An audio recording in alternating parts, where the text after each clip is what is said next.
Hi everyone, it's me, and today, can you truly taste the rainbow? Let's find out together. A portion of this video is sponsored by Google. Thank you, Google. I think we're all familiar with the phrase, you eat with your eyes. It's a saying that immediately makes me think of an eyeball lined with rows of teeth, but then again I make my living playing indie horror games, so my perception might be a bit skewed. In reality, though, it's a saying all about how when we're presented with food, the first thing that impacts our taste is the visual presentation. This looks a lot tastier than this. But just because it looks tastier, does that necessarily mean that it is tastier? Well, actually, a lot. Today we're looking at how much sight lies to us about the food that we eat, with team theorists putting their tongues on the line for you and for science. And if sight truly is that important for flavor, have you ever considered how people with visual impairments taste the world around them? By the end, yes, that's a very good question. What if you can only see black and white? What if you can't see at all? Huh, that's a very good question. In today's episode, you're not gonna believe your eyes or mouths. Thank you so much, Pat. Thank you so much, Pat. Thank you. It was very educational.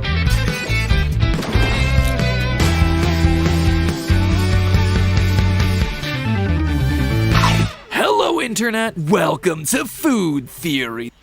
Hello, Internet. Welcome to Food Theory. Hi. A show that tastes as good as it looks. Previously on Food Theory, we did an episode all about how hearing has a big impact on how fresh we perceive something to be. That things that are crunchier or snappier tend to be rated as fresher, regardless of whether or not that's true. But that episode got me really thinking about our other senses too. When someone is told to taste a gross food, we tell them to hold their nose, because inherently we know that smell and taste are linked, and by holding your nose, the flavor is gonna be lessened. But then, what about sight? Sure, we naturally have a preference for food that looks pretty, and high-end restaurants often justify their extreme prices by making the food on their plates into small works of art, but is that really affecting the flavor all that much? Can what you see with your eyes actually affect what you're tasting on your tongue? We decided to tackle the question in two ways. First, by doing a blind taste test with the help of Team Theorist involving some homemade gummy bears. I just want you to see this texture, okay? This gloopy gloop. Yeah, that's supposed to be a gummy bear. Texture. Got that jiggle jiggle. Jiggle jiggle. They're wet. They are super duper wet. Mama nido jiggle jiggle, it falls. I'm lucky to have a team that trusts me enough to eat my sketchy gummy bears. Listen, you work for Mr. Beast, you get money, you get candy factories, premium made chocolate. You work for Theorist, You get boogers. you get gooped. You done got gooped. Yeah, alright, I get it. I'm not a great cook. So that's test number one. Test number two then is looking at the real-life data coming from individuals with visual impairments like congenital blindness. How do they taste the world around them? And That's a very good question to ask. Thank you. how is their perception of food and flavor different from fully sighted individuals? Is there a difference? Spoiler alert, there is, and it's a big one. In fact, the results of both these explorations in today's episode will reveal some shocking truths about how sight may actually be preventing you from enjoying your next meal. It's just one example of how our senses shape the way that we understand and interact with the world around us, which is a big part of why it's important to ensure that those experiences are made accessible to everyone, including those with disabilities. Fortunately, technology can do a lot to ensure that everyone has the tools that they need to succeed. That's why I'm so excited to announce that my sponsor for this portion of today's episode is Google. Yes, Google! Yes! Yeah, Google themselves. Pretty cool, right? So as you're well familiar with, I've been creating content on YouTube for over a decade now. I'm the middle-aged dad of the platform. And for the last 10 From Mad Pat becomes Dead Pat! years, one of the coolest parts of the job has been getting to meet with fans. This isn't just a channel and you aren't just viewers. This is a community of theorists. People united by their shared love of overthinking. And a huge part of that means making this channel more accessible so no one ever feels excluded. And that commitment translates in both big and small ways in everything that we do. Stuff like filling out the alternate text on any photo that we upload to social media, or writing our scripts in a way so that you never miss out on a joke just because you may have limited vision or are an audio-only listener. Google actually feels the exact same way. They, like me, believe in the importance of accessibility. I mean, we are living in a digital age after all. There's no reason any physical limitation to our body should be holding us back. Well, that's right. Matt Pat makes a very good point. In the year 2022, which is right now, it's very important that we stand in their shoes, think from their point of view, see their world from their eyes. Design technology can help everyone accomplish their goals, and Google has put that motto into practice by creating accessibility tools that everyone can use. For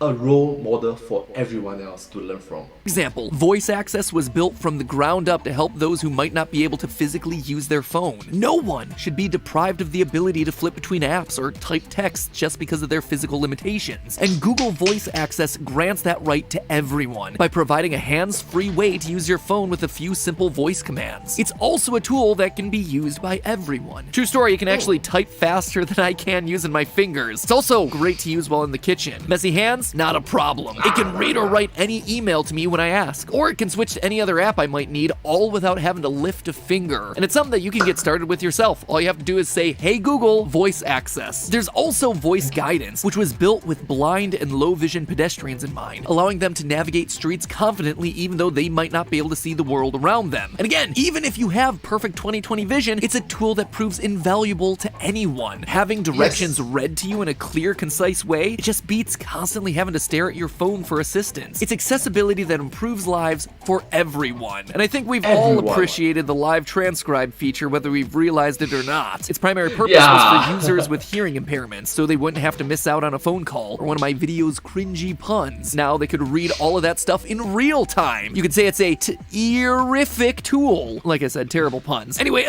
Welcome to Game Theory. I'm sorry, that doesn't work. as a feature for everyone, I think we're all guilty of watching a video or two with the sound off while working and reading what's being said in the video instead of hearing it. Well, I do that.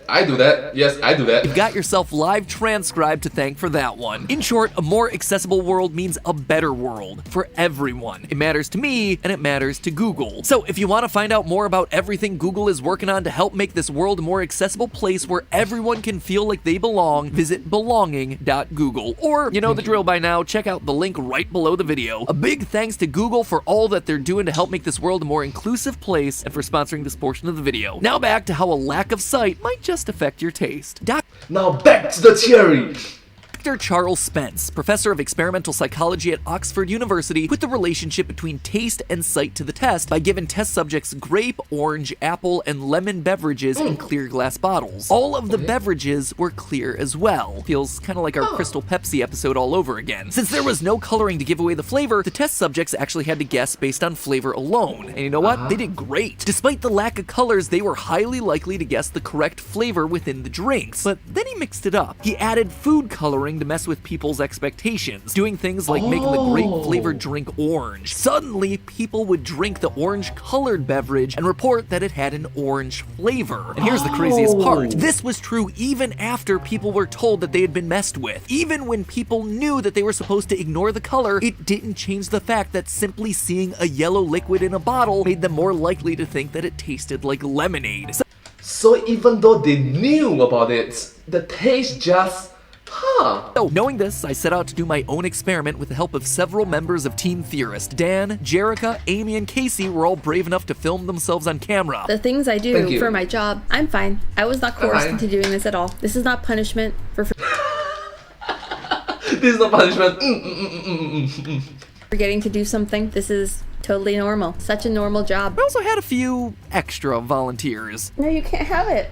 No. The rest chose to remain anonymous. For the experiment, I created 4 batches of gummy bears to play with people's sense of taste. They are gummies formerly known as bears because, as you can see, they are no longer a bear. They are a blob. They're a little melty because it's hot.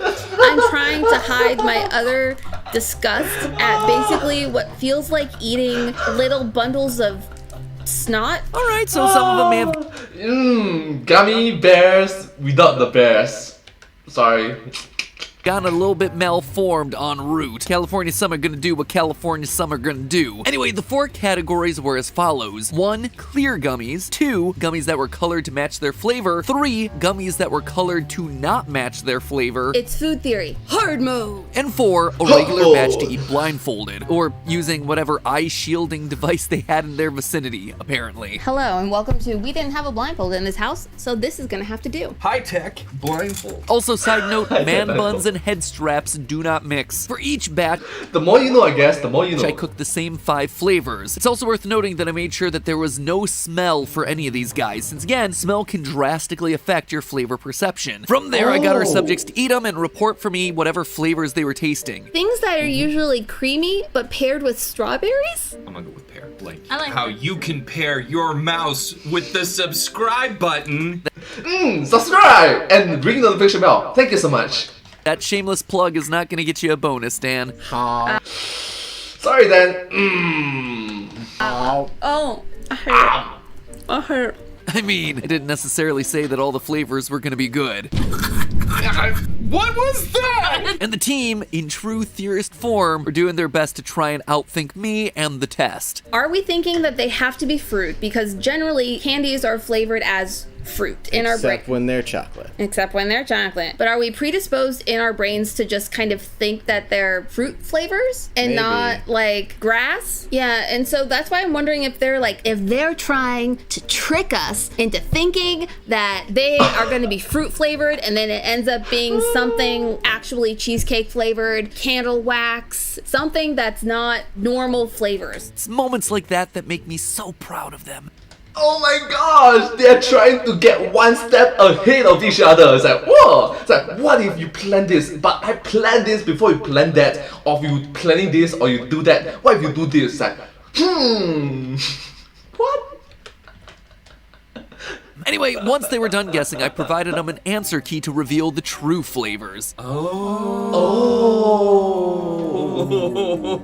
We were so wrong on so many levels. The first major surprise came with the clear gummies. I figured that clear gummies and the blindfolded test gummies would be pretty similar in result. After all, it's basically the same thing. No colors to either give you a hint or mislead you. But boy, was I wrong. It turns out that seeing clear is actually a lot different from seeing nothing. When wearing a blindfold, everyone was able to reliably pick out the correct flavors. But when confronted with clear gummies, something about the color just made the taste experience different. Here's how the testers reacted when eating a clear gummy with a citrus fruit flavor. Is it water? Okay, citrus fruit. Taste water? Water with like a teaspoon of sugar. It tasted mostly just kind of like Nothing. liquid. Everyone reported that the clear gummy tasted like nothing. And mind you, this is entirely due to the gummy's appearance. Lest you think it's something off about the flavor, here was their reaction later in the test when they were given the exact same flavor of gummy, but with red food coloring added. Blueberry? Watermelon? I get strawberry. Big strawberry vibes. Like orange Fanta. I hope this is helpful. More helpful than you could imagine, head editor Dan. The clear gummy put Thank you so much, Dan. Thank you. people in the mindset of water or a lack of flavor, and that's exactly what they perceived, something tasteless. Whereas What is it that Bruce Lee said? Be water, my friends. Be water. with a red gummy, suddenly they were getting hints of fruit, with both Casey and Dan making incorrect choices of strawberry and watermelon, classically Watermelon, red fruits strawberry. to go along with the red coloring. Only Jerica was able to correctly identify a tart citrus fruit to match the flavor that we had put in. I was prepared for the possibility that misleading colors might throw people off, but it hadn't even occurred to me that clear could do the same thing. But it turned out that this was true for almost all of the clear gummies. We were wrong. We're so wrong. And when it did come to those mismatched flavor to color gummies, the red herring effect was on full display. One of our Get it? The herring fish? Get it? gummies was pineapple, and when it was colored yellow, people nailed it. Pina colada. Pineapple? Banana. I got more like pineapple-y. But when that same flavor was presented as a blue gummy, haha, the responses changed a lot. I'm ready. I'm ready. Okay, what do you got? I say like a sort of mouthwash again. I got mouthwash too. It started as like blueberry. Blue raspberry. Again, all that changed here was the color. Everyone seemed to have the fix on pineapple when it was yellow, but by simply taking the pineapple flavor and coloring it blue, suddenly people's reactions tended toward things that you would associate with blue. Blueberry, blue raspberry, and of course, mouthwash, which I should mention was not one of the flavors included. I would never fudge science, but I would much rather be eating fudge than any of these. I'm glad I didn't fudge it up. Yep, that's kind of cringy. Sorry. Those were some of the notable examples that I wanted to pick out, but the overall data showed the exact same trend. People were at their most accurate when given colored gummies whose color was chosen to match the flavor, and they did almost as well when blindfolded. But when the gummies became clear, accuracy dropped considerably. And when the gummies were misleadingly colored, it led people to all sorts of wild conclusions. In What is it? Misdirections? Misleading? Yes. total, 0% of those responses wound up being right. Are you saying I'm flavor blind? No, I'm saying that everything in the world is a lie and nothing is real. It's all a simulation. Matrix! Yeah, Isekai! Yeah, the more you know. Inception. This is a simulation within the simulation. Still, all of this research to me felt incomplete because it was all coming from the premise that we have expectations about what food is supposed to look like. But all of that is based on the assumption that we were able to form those visual expectations in the first place. What happens when you do a blind taste test, not with sighted people who are blindfolded, but with people with congenital blindness, the people who have been blind since birth? Researchers at the University of Montreal School of Optometry did a study looking at exactly this, testing how vision affects the way that we eat and taste food. They came back with results that ranged from the expected to the absolutely shocking. First off, one thing they discovered is that sighted people tend to respond to external context to decide when and what to eat. Turns out that all that image-based advertising works on us. For sighted people, simply seeing food can put us in the mood to eat, Oh, so those advertisements about McDonald's, KFC, Pizza Hut, Starbucks really makes us, hungry, right?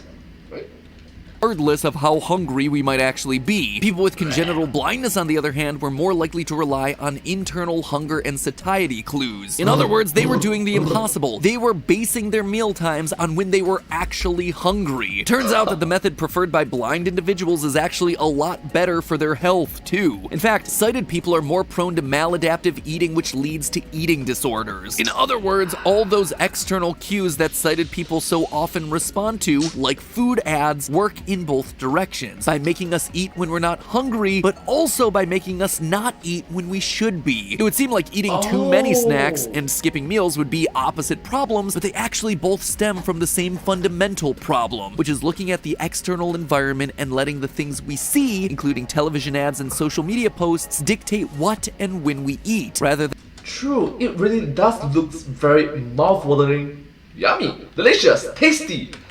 Than listening to our own body and letting those internal hunger cues decide when mealtime should be. But that wasn't even the most interesting part. One of their hypotheses was that people with congenital blindness would have a sharper sense of taste. After all, the conventional wisdom is that the less you rely on your vision, the more you have to rely on other senses. And research has shown that blind individuals have a more nuanced sense of hearing and touch. So the researchers thought the same would probably be true for taste as well. But yeah, so it should be better in their taste, right? In fact, it turned out to be the opposite. Their preliminary data suggested that blind people had a harder time when it came to tests involving taste detection and identification. So what gives? Right. Is this yet another case of sight affecting what we taste, or was something else going on? The researchers wanted to understand why this discrepancy existed in the data, and they found that the blind individuals they studied had underexposed taste systems. In other words, blind people had less variety in their diet, and having a narrower palate made it harder for them to identify certain flavors. Now, of course, this answer wasn't that much of an answer, just left the researchers with a different question: why the blind individuals they talked to had less variety in their food diets. One of the things they considered was food neophobia, that is, the fear of trying new foods. The researchers originally hypothesized that blind individuals would score higher on this test, and that hypothesis turned out to be 100% wrong. Instead, in defiance of their expectations, the researchers found there was no difference between sighted people and people with congenital blindness when it came to how willing they were to try new foods. The more they dug into the results, the more it became clear what the real story here was. The fact that blind individuals had less variety in their diet had nothing to do with their preferences, and it had everything to do with what researchers describe as blindness-related obstacles when shopping for food, cooking, and eating out. It's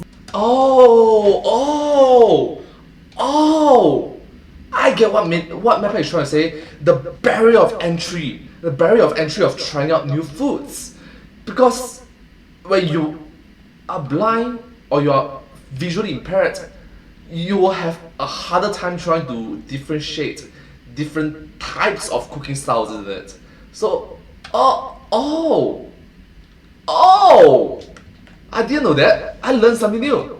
It's not that blind people didn't want to try new food. It was that grocery stores and restaurants made it harder for them to try new foods by not accommodating their disability. When a restaurant doesn't offer menus in Braille, it's a lot easier to just say, I'll take a hamburger, or some other familiar food that you know is going to be on the menu. By the way, restaurant owners, if you're looking for a way to get more business and make the world a more inclusive place, just saying, seemingly small things can make a big difference when it comes to accessibility. The good news is that's something we can take steps towards improving, changing the world so it's more inclusive for everyone. In the end though, when it comes to taste, sight matters. Sight can mislead us, sight can make us hungry, sight can make us skip meals, it can make us taste things that aren't there and mistaste things that are there. In many ways, the ability to see is actually hampering our ability to truly taste. So the next time you sit down to a meal, try to eat with your mouth first instead of your eyes, because the truth is always a little bit sweeter. And remember, it's all just a theory. A food theory. Bon appetit.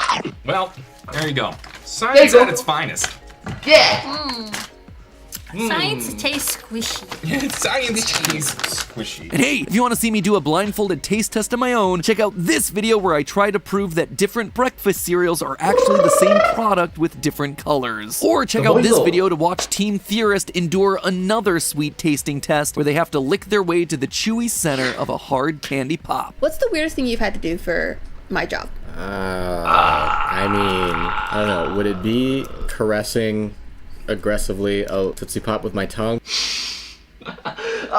Maybe. Oh wait, I want to see the meme at the back. I'm sorry, I want to see the meme at the back. Well, Sweeter. And remember, it's all just a Just a theory. theory. When your boss wants you to do a special project. Yep. A gummy bear. Except the bear part is missing, so sorry. Anyways, thank you all so much for watching this video. I hope you find this video very interesting to watch. If you do like this video, please remember to like, share, and subscribe to my channel, and comment down below if you have any channel bugs. Down below. Don't forget to follow my channel. I hope to see you all in my next video. But hey, that's just a theory, a food theory. Bon appetit.